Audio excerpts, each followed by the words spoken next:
What's up? What's going on? Pardon My Presence YouTube channel. It's me, y'all. I'm still around. I'm still doing my thing. The pandemic can't hold me back. However, I hope everyone's doing well. I hope you guys have found a way to thrive during this period of time. Stay afloat. If you are able to pivot and work at home, work from home, my hat is off to you.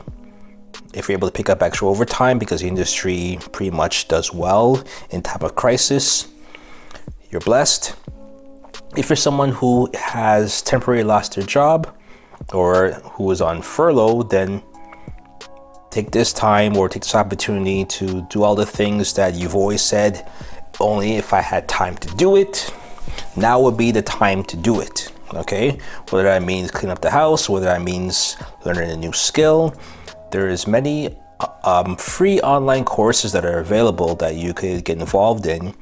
So that way, at the end of this pandemic, if things get back to normal, you come out a better human being, a more productive human being, a more efficient human being. And that should always be the goal. Whenever there's a crisis, whenever there's turbulent times, you always try to find a way to excel and become the 2.0 version of yourself. Having said all of that, this video is about the individual called Dr. Umar Johnson and his rise and fall, as you may put it. Okay, now this is a person that I've followed probably since 2013. I found out about him through a clip that I guess was on YouTube or somewhere online, and he was at some type of banquet and he was doing a speech, and his speech, I'm not sure what the subject was about, but there was so much truth, at least in my opinion, there was so much truth to what he was saying. I could relate to what he was saying, and the way he spoke, he was someone who spoke with confidence, someone who was highly intelligent, also quick-witted, someone that you wouldn't want to have an argument with or debate against because he was very, you could tell he's a very formidable opponent, and definitely not someone that, you could push around. That is how he appeared. That's how he conducted himself. And he also promoted Black unity, upliftment. He was part of the quote-unquote conscious community, and his agenda was Pan-Africanism. Okay, get in touch with your roots, connecting with the motherland, and rejecting social norms that have placed Black people in a position where they've been the underclass for decades. I guess you could say centuries. Nah, I won't say centuries, the decades, okay? Because of the time, when centuries ago, when it wasn't like that, we were definitely at a higher stature than a lot of other races and nationalities. But I digress. Okay, now, the point of all of this is that this was a man that had lots of promise. And in theory, because he had a message and he had a goal or a dream or initiative, and that was to have a private school, an all-boys school, where he would have full autonomy, where he'd be able to teach young Black children, could be boys, so I guess he would have a separate school for girls, but he would teach young Black children to have self-awareness, gain self-esteem, or develop a strong sense of who they are, strong self-esteem, have pride, have the proper foundation that you would not get in a public school. So that way you'll be able to go out in the world and be competitive against other groups of people and be able to hold your own without having to assimilate into other cultures or into other societal norms and reject who you are and your Black identity. Okay? Now, in theory, I agree with that 100%. no issues. I'm also for a black-centered school or afrocentric school. Matter of fact, there are a few of them, or should I say there are many of them, okay? Now, the thing with Dr. Umar is that because of, I guess, who he was, or because of his potential and the fact that he was getting a lot of traction online, I guess he decided to think big and he wanted to purchase a school called the St. Paul's College. And he was asking people for financial support so he could purchase this school that I guess was not in operation anymore. It was shut down. And the goal was, I believe it was $1 million. Now, this all came out during a time when GoFundMe, became a thing where people could actually do crowdfunding. So a lot of people were able to give money, and he was able to set up, I guess, an account where people could provide either donations, if you want to call it that, or just give him money so that he could see this thing through. Unfortunately, he wasn't able to purchase the St. Paul's College school, but the money was never given back. Okay, and this leads to a couple of issues because there's a clip that a lot of people know is very known if you've ever followed this guy. A clip of him at some type of event, okay, where people paid money to go see him. These are his supporters, and he decides to go on the mic and say that he only raised $250,000 and that he could have raised more, but Black people are trifling and do not want to support their own. Whereas people like, I believe it was the officer in the Mike Brown's case, people were able to give him money so that he has money for his defense. And he was really critical of Black people at this event. And it's funny because he wasn't really speaking to Black people in general. He was more speaking directly to the people in that room. And to be honest, that's kind of harsh, okay? To attack people who have come out to see you, to pay their hard-earned money to come and see you, and this is the thanks that they get. On top of that, who are you to question people's lack of financial support when you have $250,000? You have supporters. See, this is the problem when people get all the love in the world, but if one person says F you, then your entire focus is on that one singular person who criticized you. When really your focus should be on the thousands of people who loved you and support you and are willing to lift you up and give you their hard-earned money. Okay? And people who do that, you kind of realize that, hey, if they're able to criticize people and talk down on people for such things, you have to wonder, does this guy possess the right character, the right skill sets, the right attitude to lead this initiative of having a school for young boys or young girls to raise them in a way where they become productive members of society? Okay, so that was like the first chink in the armor as far as this man.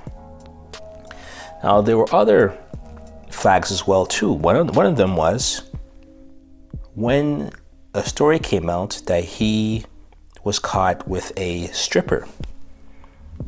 And it was an interesting story because Dr. Umar Johnson, if you've ever seen him, he's someone who carries himself with an air of respect, an air of someone who's of high moral character. You wouldn't think that he would be with a stripper, right? I mean, people are humans. They are free and able to go and seek those things. But at the same time, you'd think that he would find solace in a woman who he met online, or a woman that he met that he could have casual talks with and maybe court the woman, as opposed to paying for sex in the motel. And apparently this became a whole scandal because of some type of issue that happened where he was recorded and it came out, further damaging his reputation. And I believe he first denied it, and then he came out and he admitted that it was him. And subsequently, he came out to say that as a result of that particular woman or stripper, he lost potential millions of dollars in donations that he was going to receive from NBA basketball players. Now, whether it's true or not, I don't know. But the fact that he's blaming the woman for calling him out as to why he lost money that could have gone to his school, as opposed to taking accountability for his own actions and requesting this stripper. Okay, so to me, when that came out, I was like, okay, he's done, because this goes against everything that this guy presents himself to be. You know, his image is someone of, again, like I said, high moral character, someone that is supposed to be a quote-unquote leader, someone who's pretty much high up there on his high horse and everyone else below down here. He's smarter than everybody else. He's the most requested. He's the person who is destined to lead. He is a direct descendant of Frederick Douglass. So with all these things that he says that he uses to put himself on a pedestal, you would not expect this to happen. Okay, but I digress. Actually, let me not digress. Let me proceed.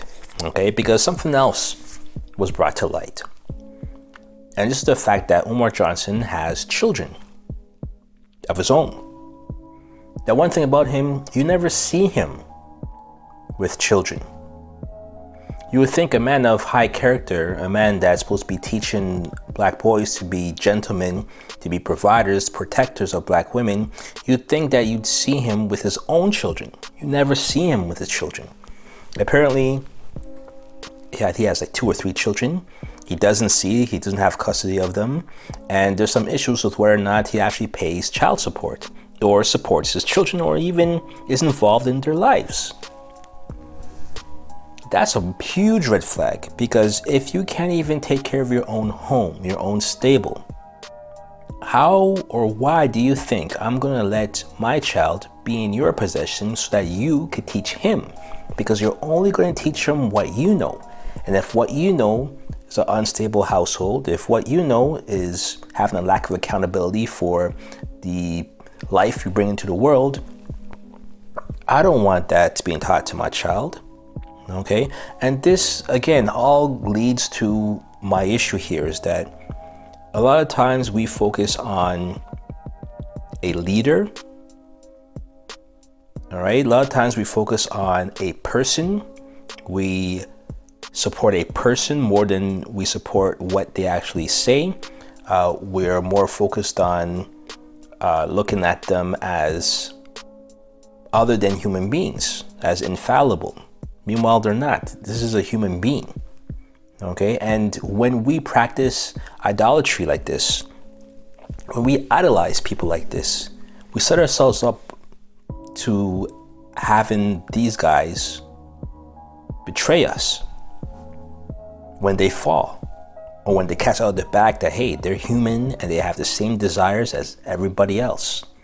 Okay, and I was never one to practice idolatry. I was never one to idolize people. I listen to what they say in their message, and I still stand by some of the things that he says as far as how black children are treated in schools, especially young black boys, and how they are targeted to be placed in special education programs, IEP programs, where they're taken out of competitive learning and they're put in a learning plan where they're at a reduced level so that they will never get caught up to their peers.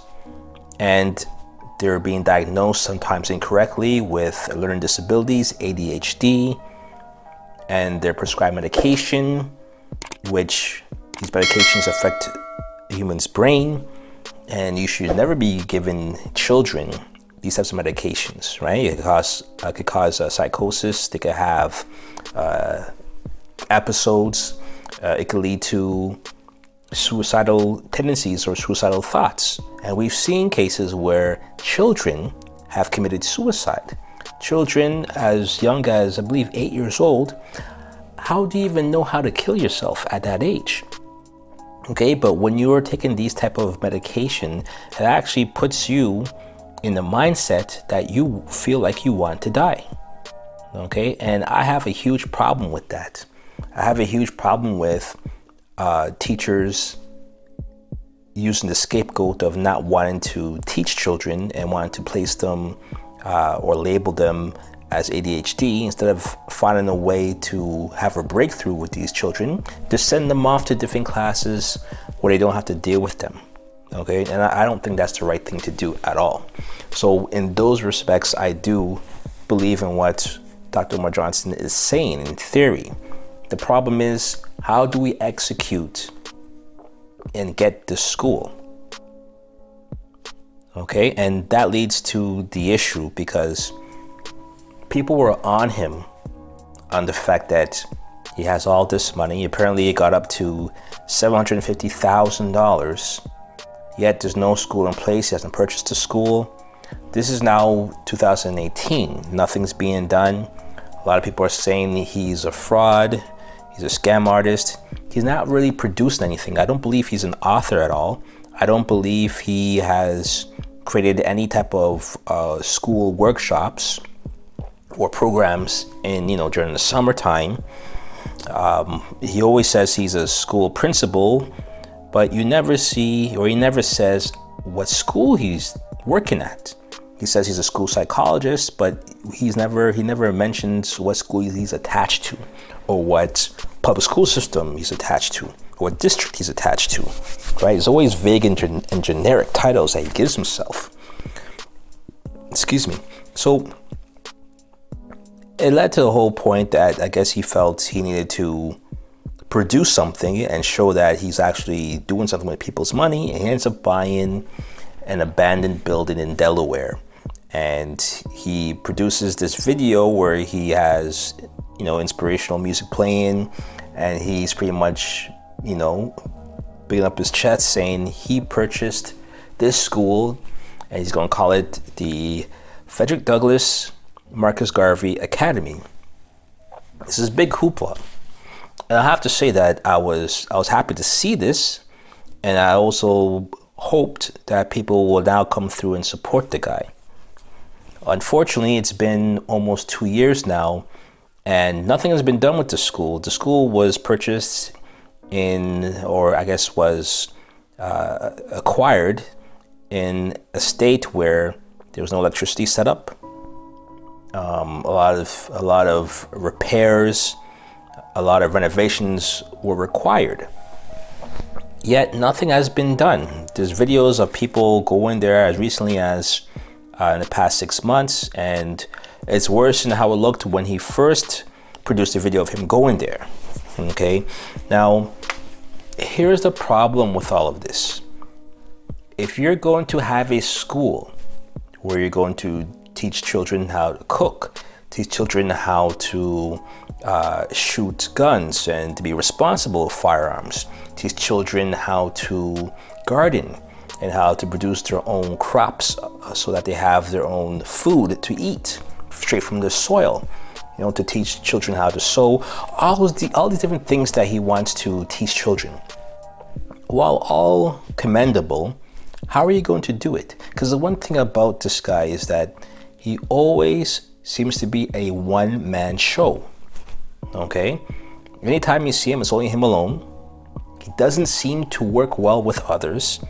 He's not someone who likes to collaborate because he's been in friction, or he's been in drama with many other members of the quote-unquote conscious community, right? He's at beef with Tariq Nasheed. He's at beef with General Seti, to the point where it was almost embarrassing, like on some WWF style Hulk Hogan, Macho Man Savage soliloquies in his hotel room.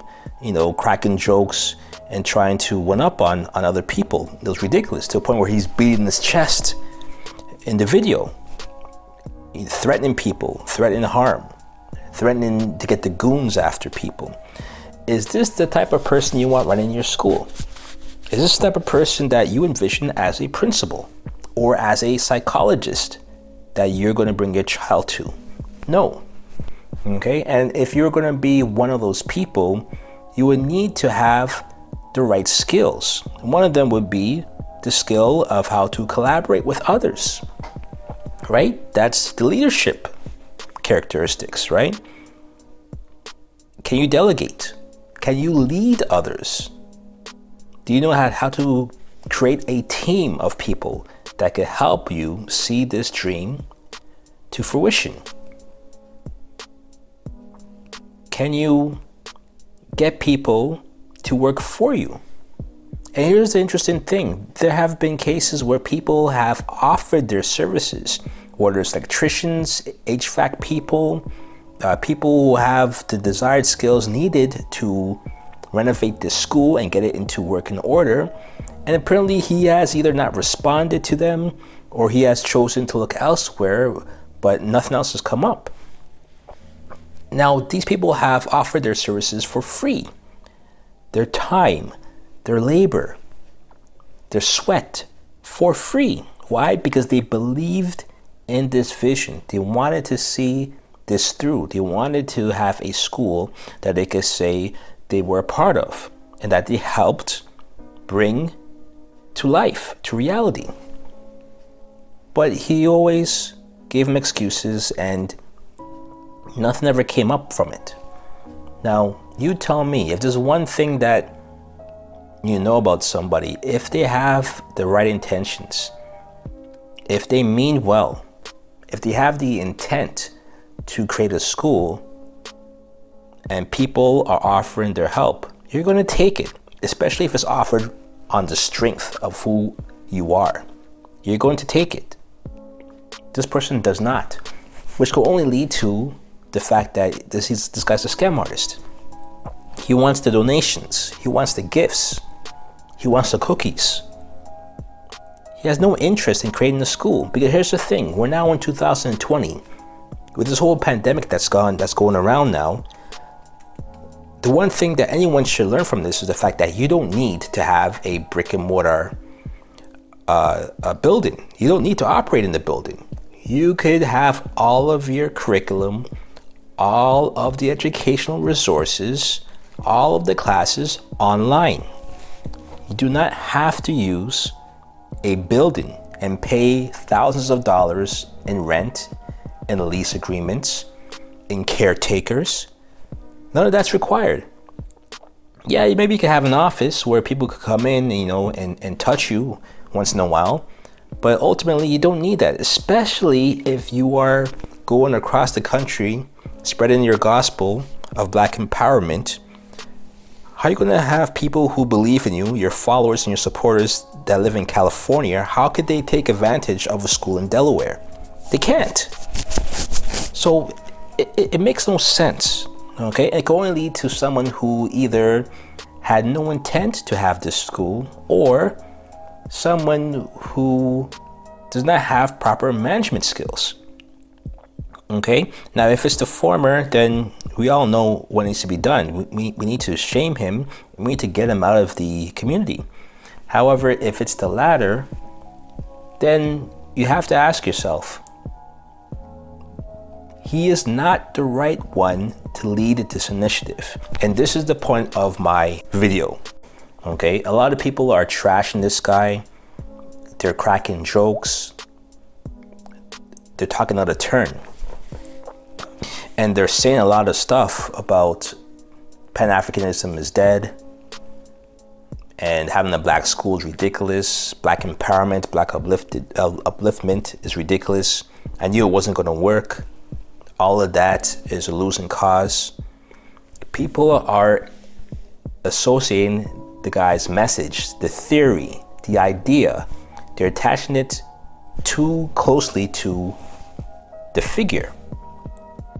And that's the problem I have with all this. Because at the end of the day, If Umar Johnson is a fraud, so be it. Take him out of the picture. Do you not think that having a school that teaches Black empowerment, Black upliftment, Black history, that focuses on, the things that we need to teach our youth, our young generation? Because let's be honest, this cookie cutter education system that they have in the public schools, it doesn't work for a lot of Black males. They're falling by the wayside. So if we can create a school that could address all of these issues, why wouldn't we want that? And why would that idea, that theory, that understanding, why would it die with the man Umar Johnson? Get him out of there. Let's push forward and try to get this done. Okay? Now, I'm not saying we should pick up from where you left off and try to get this building set up properly. What I'm saying is, why can't we have a curriculum online? A Black consciousness curriculum online, a Black upliftment curriculum online, Black economics. All those things can be taught online, accessible to people around the world. You could charge a fee.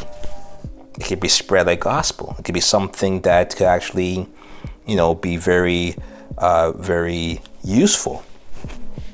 I think that's the right way to do it, because you have to be honest here. We don't have access to the millions and the billions of dollars that all of these universities have access to. These universities and colleges have access to. And the one thing I will say, I'm not sure people realize, but majority of the college and university institutions, they have a lot of money earmarked, a lot of money, and a lot of it comes off the backs of free labor, okay, from slavery. Okay, so if there's anyone who should be a target, or there's anyone that should be providing some sort of reparations, either in the form of education or another financial means, it is those schools. Okay, so just keep that in mind. But again, I see a need for having an Afrocentric school. I think there's a need to teach Black children that they should have pride in who they are, learn their history. We did not materialize on this earth as a slave. We were enslaved. Okay, we have so much more of a rich history prior to that period, right? I mean, just to give an example, all the philosophers that people love to name drop, Socrates, Plato, all these people, whether it's Greeks or whether it's people from ancient Rome, guess where they went to have or to take their studies? Guess where they went to gain the knowledge and wisdom and understanding when it comes to mathematics, science, philosophy? Guess where they went? They went to Africa. They used to travel to Africa, get their schooling, attain knowledge, and bring it back to ancient Rome, Greece, and those times, and then teach it to the masses and take it for all their own. Okay? So keep that in mind. And I think it's important that these things are taught to the younger generation. They need to be aware that they were essential pieces, if not the primary pieces, of modern day society, that they belong and that they don't need to seek outside validation. Everything that they want, everything that they feel they need to obtain or acquire is already in them. It's important that we teach our children that you don't have to seek a savior from the outside. Okay? There's no white man that could do something for us that we can't do for ourselves. Okay? We shouldn't have to wait for someone else. Now, Barack Obama had that quote that, a lot of people dismiss Obama, but that quote, you can't dismiss it, which is, be the change that you seek. Maybe I'm paraphrasing, but that's how I take from it. Be the change that you seek. Okay? Don't wait for somebody else. You be that. You look yourself in the mirror and say, I am what I want to be. I am who I need. You don't need Umar Johnson. Okay? You don't need any of those quote unquote leaders. You are the leader. Look into your household. Are you leading? Are you the great debater in your household? Are you the person of high moral standard in your household? Are you teaching? What is your curriculum in your family? Be the person you thought Umar Johnson was for your children. Don't look to someone else to satisfy that need. Okay, so the way I look at it, is he a fraud? Is he a scammer? Yeah, he definitely seems that way. Does he have a drug abuse issue or problem? I don't know. Right? I watched that documentary by Lenon, which I'll be honest, it's a very interesting documentary. Some of the things I wasn't aware of, and I was shocked to hear a lot of things that were said that came directly from his mouth, right? It's just a compilation of clips where the words are his own, Dr. Umar's own. No misquotes, no misrepresentation, they're his own words. And some of the things that he said was flagrant, right? That made me rethink some of the things that I used to say or thought about Dr. Umar Johnson. Okay, but at the same time, when it comes to having a school, having a place where Black children can feel safe, can feel that they're not being targeted, that feel that they're not being abused, that could come in and it's a safe space where they can learn, they could ask questions, they could be who they are without feeling that they're being, subjected to racism and discrimination, that they're looked upon as lesser than, when really they're more than. Okay, I think that safe space is necessary and it's something that we should still move forward and try to do in some form or fashion. All right, so that's my take on it. Did Dr. Umar Johnson fall? Absolutely. Does his idea and concept of having a school and a safe place for Black boys, does that need to fail? No. And I'll just end it with this. There are other afrocentric schools out there that are already in existence. Please look them up. See if there's something that you could do to connect your children with those schools, or if you could maybe download a curriculum from those schools and use them in your household. Okay, there's also an individual by the name of Dr. Juwanza Kunjufu. He's out of Chicago. You can find some of his videos on YouTube. He is a guy, I didn't dig into his past, so I can't say for sure with confidence that he's a man of moral standing, but at the same time, he's a very intelligent person. He is a legit doctor. He is a professor, and he has a lot of books. He's an author where he has a lot of books that address the same things that Dr. Umar addresses, okay, but he does it from more of a, I guess, academic standpoint. Okay, so there's many books that you could get from this individual that will help you guide and teach your child and to keep them away from the pitfalls that a lot of Black males face in school. Okay, we want our children to live to be as old as you are, even as old as your grandparents were or are, and we want them to be productive members of the society. Okay, we don't want them feeling that to have stripes you have to go to jail, you have to be in handcuffs. To have stripes you have to play basketball. To have stripes you have to be a rapper or a DJ. You could have stripes being a doctor, being a chemist, being a pharmacist, just being a regular average Joe law-abiding citizen that helps people who need help and provides and protects their own family. So at the end of the day, if every household accomplishes that, there's no need for a leader, because we all are our own individual leaders, and that should be the goal. So that's my take on everything here. I'll put the documentary in the descriptions. I think it's something that you should watch. Okay, but at the same time, I don't think the focus should be on Dr. Umar alone. I think the focus should be on what the intentions were and what the idea is, and I don't think that should die. That's my take. Pardon My Presence YouTube channel. Touch up the like button. Let me know how you feel. Agree, disagree. Until next time, peace.